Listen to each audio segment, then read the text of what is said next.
গানটা নিয়ে কি বলতে চাচ্ছেন? আসলে খুবই সুন্দর একটি গান। আমি গানটা যখন প্রথম আমি যে কোনো গান করার আগে সবসময় নতুন বা পুরাতন যেই হোক আমি আগে বলি যে আমাকে লিরিকটা একটু দেন। আর যদি সুর করে থাকেন বা মিউজিক করে থাকেন তাহলে আমার একটু হোয়াটসঅ্যাপ করেন। কারণ আমি গানটা আগে শুনি, আমার ভালো লাগলে পরে আমি অ্যাকসেপ্ট করি। তো আসলে গানের কথাগুলো এখন আমরা তো কমার্শিয়াল অনেক কাজ করছি, বাট আমার মনে হচ্ছে এই গানটি অনেক সুন্দর লেখা। মানে এআর রাজ ভাইয়ের লেখা শুনে আমার মনেই হয় না, মানে ওনার ক্যারেক্টারের সাথে এই মানে কথার ডেটটা আসলে অনেক বেশি।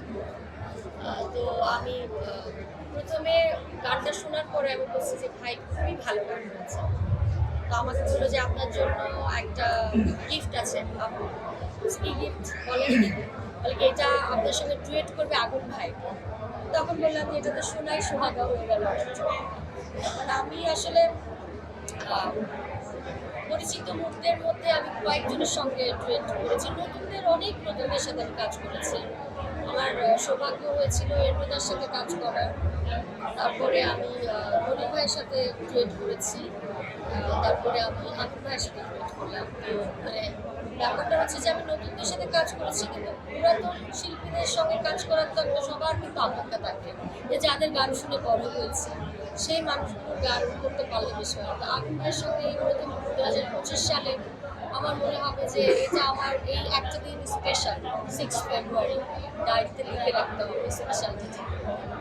কারণ ভালো গান করতে পারলে শিল্পীর মান আরও বাড়ে। তো আমার নিজের গান প্রায় 800 ক্রস করছে। আমি বলবো যে আমার গানের ঝুলিতে আরও একটা খুবই মিষ্টি মধুর একটা গান, যে গান বারবার শুনতে ইচ্ছা করবে। মানে অবসরেও বসে এই গানটা শুনতে ভালো লাগবে, এরকম একটা গান বারবার শুনলে পুরান মনে হবে। তো ইয়াররাজ ভাইকে অনেক অনেক থ্যাঙ্কস, আগুন ভাইকেও অনেক অনেক ধন্যবাদ। গান খুব ভালো মিউজিক করেছেন আমাদের মুকুল ভাই। সো সবাইকে অনেক অনেক ভালোবাসা।